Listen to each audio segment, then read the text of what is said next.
mas mahalin mo si Missy sa pag may anak na kayo. Ito kasi yung stage ng buhay ng kababaihan na magbabago lahat sa kanya.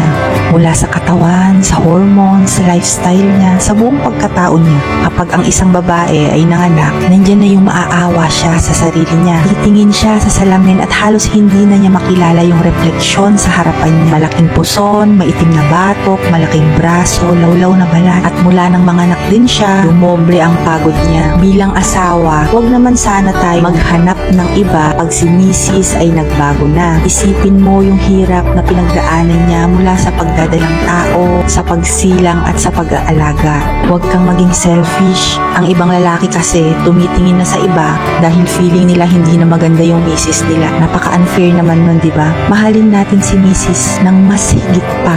Mas dapat ma-appreciate natin siya.